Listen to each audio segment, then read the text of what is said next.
G'day guys, it's Tim Guest here, Australia's leading financial educator and managing director of Infinite Wealth. Now I did have a question, someone asked, on what basis do I call myself the Australia's leading financial educator? Well, firstly, it's not just me that does it, but secondly, it's basically because over the past few years we've had over 15,000 people attend our events and learn exactly the kind of financial education that they need so they can reach their goals. So, if you're someone that hasn't been to one of our events or seen me speak live, make sure you get across to the website, register in. We've got events coming up in both Perth and Melbourne.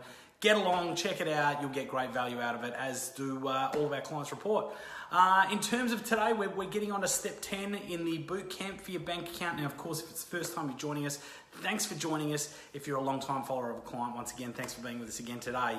And of course, we just love to get you guys interaction with the videos, whether it's questions, comments. We love to see whether you're liking the videos, whether you love the videos, whether you don't like them, click the angry button.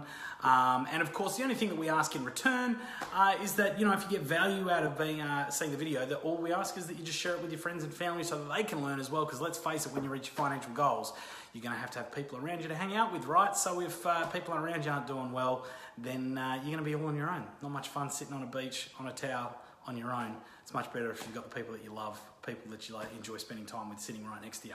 So getting into step 10 of the boot camp for your bank account, we've only got 2 steps to go after this one. And the subject of today's video is you got to risk it for the BISCUIT. But of course, my response is no! In fact, the single biggest mistake that people make when it comes financially is not understanding exactly how to manage and handle risk. Okay, now, most of the time when I'm talking about risk, I'm talking about people investing. Okay, so we're talking about whether it's investing into cash flow generated assets or whether it's investing in growth assets. I'm talking about things like property, shares, stuff like that, and the correlation between risk and return. So the higher return that you get out of an investment, it always comes with higher risk. Okay, you're probably very familiar. G'day Pam, welcome to the video. You're probably very familiar with this if we talk about something, I guess, relatively recent over the last 12 months. We've seen this in something like cryptocurrencies. Okay, so, but what I wanted to talk to you about today is risk for everyday Aussies. So not just investing, but what about everyday Aussies and how they can best handle and manage risk. And I wanted to talk about this on the back of the video that we did last week around superannuation. Look, many of us have at some time either considered or sometime actually taken out things like life insurance or income protection. So let's just basically explain what life insurance is, all right? So, say for example, there you are with your partner, maybe even just on your own, whether you've got assets, whether it's even, debts, cars, things like that. If you don't have any insurance around your own personal life, if something happens to you and you die, it can really leave people that are left behind holding the baby. There might be debts that need to be paid off, maybe debts that aren't covered by security, so that the security isn't going to cover off the debts. Particularly, this is going to be a major issue if you got a partner and you got a mortgage. In many circumstances, maybe one person in the partnership is making more money than the other.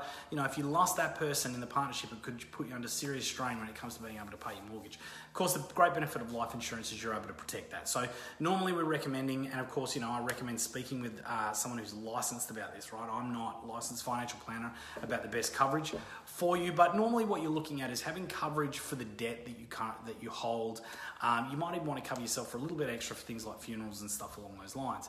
But of course, the other part of this is, sometimes what can happen, and this is also often coupled with life insurance, is what they commonly refer to as disability insurance. So what happens if something happens to you and you don't die, but it leaves you in a position where you're unable to work, maybe generate the income, all right? So once again, those two insurances are generally covered under the same policy. Now, the biggest benefit, and why I wanted to talk about this on the back of superannuation, is what most people don't realize is that superannuation, you can take out superannuation and pay for it using, take out life insurance and pay for it using your superannuation. So this is a way of covering yourself, okay, protecting yourself from the risk. There's no point, going out there to work and building your wealth as, if you're going to put it at risk, right? You've got to protect it. Okay, so you can have yourself covered, but have that, rather than being money that's coming out of your back pocket, you can have it coming out of your superannuation. Now, the same thing also applies with income protection. So income protection insurance, once again, can be a really, really important thing, particularly if you've got debts that you need to pay, if you've got money that you need to generate to be able to live, okay? Now, under what circumstances were people generally covered under income protection? Well, the main two are health issues or injury issues. So say, for example, once again, you get sick, you're unable to work, you can be protected by income protection in terms of being able to provide you a certain amount of income during that period of time to cover your debts and your expenses and all that kind of stuff. Same time, injury, is off, one of the things that can happen is you may get injured, like maybe sometimes us boys, we muck around, we get a little bit carried away. Maybe what we do is we're mucking around with our mates, break our leg, unable to work for 3 months. That might mean you're in a position where you're not generating income. Now, maybe you're covered by, maybe you got a little bit of sick leave or something along those lines, but that can run out pretty quickly. Maybe you've even used it. Maybe you haven't got annual leave, all those kinds of stuff. So you really can get caught out. Okay, and of course, if you're unable to meet your obligations in terms of, whether it be credit card, car loans, personal loans, mortgages, it could put you in significant financial distress. And, if you get black marks on your name, who knows how long it's going to be until you're able to get those cleared. Okay. Now, also the other thing that you can get protection from is redundancy. So nowadays, the job market's not as secure as it used to be 20, 30, 40 years ago. In many cases, people are quite transitional in terms of their employment, and sometimes, people get made redundant, right? But if you get made redundant, of course, you're going to get a redundancy payout. Well, if you get made redundant, you don't just get fired or something along those lines. But of course, that might not be enough to cover you. Okay. Now, not all income protection policies do cover redundancies. It depends on the industry that you're in and the kind of work that you do.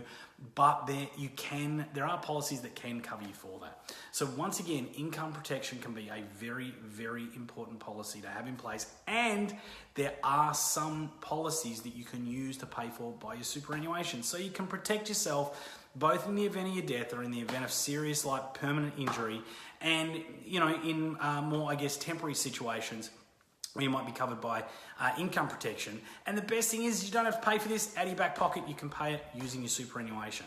So definitely something that everyone should be doing is researching these options. You've got to protect yourself from risk because it's things like that. And of course, a lot of the time we can be guilty of saying something along, oh yeah, but that'll never happen to me. But of course, I'm sure we all know people out there where it has happened to them. And of course, it's when it actually happens is when you really need it. And you're going to be very thankful that you did. Even better if it doesn't have to come out of your back pocket. That's all I've got for step number 10 of Bootcamp for your bank account. We only got 2 more steps to go, 11 and 12. We've got a couple of great ones coming at you. So stay tuned. Make sure you follow the page. See the notifications first so you see the videos come up when I actually go live. And guys, look forward to speaking to you soon. Put all your comments, questions down below. Take it from there. Thanks a lot, guys. Have a great day.